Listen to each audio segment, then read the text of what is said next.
ವೀಕ್ಷಕರೇ ನಮಸ್ಕಾರ. ವಿಶ್ವವಾಣಿ ಟಿವಿಗೆ ಸ್ವಾಗತ. ಪ್ರಶ್ನೆ ಪತ್ರಿಕೆ ಸೋರಿಕೆ ಪ್ರಕರಣದಲ್ಲಿ ಕೇಂದ್ರ ಶಿಕ್ಷಣ ಸಚಿವ ಧರ್ಮೇಂದ್ರ ಪ್ರಧಾನ್ ರಾಜೀನಾಮೆಗೆ ಆಗ್ರಹಿಸಿ ಸಿಜೆಪಿ ದೆಹಲಿಯ ಜಂತರ್ ಮಂತರ್ನಲ್ಲಿ ಅನಿರ್ದಿಷ್ಟಾವಧಿ ಪ್ರತಿಭಟನೆ ಮುಂದುವರೆಸಿದೆ. 26 ದಿನಗಳ ಉಪವಾಸದ ಬಳಿಕ ಸೋನಂ ವಾಂಗ್ಚುಕ್ ಉಪವಾಸ ಅಂತ್ಯಗೊಳಿಸಿದ್ದು, ಪ್ರಶ್ನೆ ಪತ್ರಿಕೆ ಸೋರಿಕೆ ತಡೆಯಲು ಫಾಸ್ಟ್ ಟ್ರ್ಯಾಕ್ ನ್ಯಾಯಾಂಗ ವ್ಯವಸ್ಥೆ ಹಾಗೂ ಹೊಸ ಕಾನೂನು ತರಲು ಕೇಂದ್ರ ಸರ್ಕಾರ ಸಜ್ಜಾಗಿದೆ ಅಂತ ಪ್ರಧಾನಿ ನರೇಂದ್ರ ಮೋದಿ ತಿಳಿಸಿದ್ದಾರೆ. ಈ ನಡುವೆ ಕೇಂದ್ರ ಸರ್ಕಾರದೊಂದಿಗೆ ಕಾಕ್ರೋಚ್ ಜನತಾ ಪಾರ್ಟಿ ಇಂದು ಮತ್ತೊಂದು ಸುತ್ತಿನ ಮಾತುಕತೆ ನಡೆಸಿದೆ. ಶಿಕ್ಷಣ ಸಚಿವ ಧರ್ಮೇಂದ್ರ ಪ್ರಧಾನ್ ಅವರ ರಾಜೀನಾಮೆ ನೀಡುತ್ತಿದ್ರೆ ಮಾತುಕತೆ ನಡೆಸಿ ಯಾವುದೇ ಪ್ರಯೋಜನವಿಲ್ಲ ಅಂತ ಸಿಜೆಪಿ ನಾಯಕ ಅಭಿಜಿತ್ ದೀಪ್ಗೆ ಹೇಳಿದ್ದಾರೆ. ಅಷ್ಟೇ ಅಲ್ಲದೆ ಆತ್ಮಹತ್ಯೆ ಮಾಡಿಕೊಂಡ ವಿದ್ಯಾರ್ಥಿಗಳ ಕುಟುಂಬಕ್ಕೆ 1 ಕೋಟಿ ರೂಪಾಯಿ ಪರಿಹಾರ ನೀಡಬೇಕು ಅಂತ ಆಗ್ರಹಿಸಲಾಗಿದೆ. ಕಾನ್ಸ್ಟಿಟ್ಯೂಷನ್ ಕ್ಲಬ್ನಲ್ಲಿ ಸುಮಾರು 2 ಗಂಟೆಗಳ ಕಾಲ ನಡೆದ ಸಭೆಯ ನಂತರ ಸಿಜೆಪಿ ರಾಷ್ಟ್ರೀಯ ವಕ್ತಾರ ಆಶುತೋಷ್ ರಂಖಾ ಸರ್ಕಾರವು ತಮ್ಮ 2 ಬೇಡಿಕೆಗಳಿಗೆ ಒಪ್ಪಿಕೊಂಡಿದೆ ಅಂತ ಹೇಳಿದ್ದಾರೆ.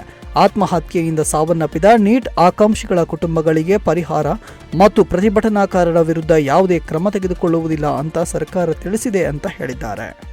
ಧರ್ಮೇಂದ್ರ ಪ್ರಧಾನ್ ಅವರ ರಾಜೀನಾಮೆಗೆ ನಮ್ಮ ಬೇಡಿಕೆಯ ಮೇರೆಗೆ ಸರ್ಕಾರ ನಾಳೆ ಮಧ್ಯಾಹ್ನದವರೆಗೆ ಸಮಯ ಕೇಳಿದೆ. ಸರ್ಕಾರ ಶೀಘ್ರದಲ್ಲೇ ಅವರನ್ನು ತೆಗೆದುಹಾಕುತ್ತದೆ ಅಂತ ನಾವು ಭಾವಿಸುತ್ತೇವೆ ಅಂತ ರಾಂಕಾ ಹೇಳಿದ್ದಾರೆ. ಕೇಂದ್ರ ಸಚಿವರಾದ ಜೆಪಿ ನಡ್ಡಾ ಮತ್ತು ಜಿತೇಂದ್ರ ಸಿಂಗ್ ಮತ್ತು ಸಿಜೆಪಿ ನಾಯಕರ ನಡುವಿನ 3ನೇ ಸುತ್ತಿನ ಸಭೆ ಶನಿವಾರ ನಡೆಯಲಿದೆ.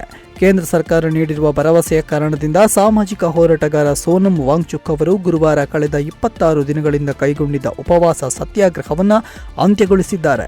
ಸೋನಂ ವಾಂಗ್ಚುಕ್ ಅವರು ಉಪವಾಸ ಕೊನೆಗೊಳಿಸಿದರೂ ದೆಹಲಿಯ ಜಂತರ್ ಮಂತರ್ನಲ್ಲಿ ನಡೆಯುತ್ತಿರುವ ಸಿಜೆಪಿ ಪ್ರತಿಭಟನೆಯೂ ಮುಂದುವರಿಯುತ್ತದೆ.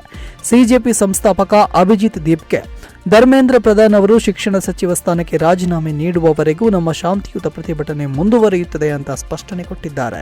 ಅಭಿಜಿತ್ ದೀಪ್ಗೆ ಸೋನಂ ಸರ್ ಅವರ ಜೀವನ ದೇಶಕ್ಕೆ ಬಹಳ ಮುಖ್ಯವಾದುದು.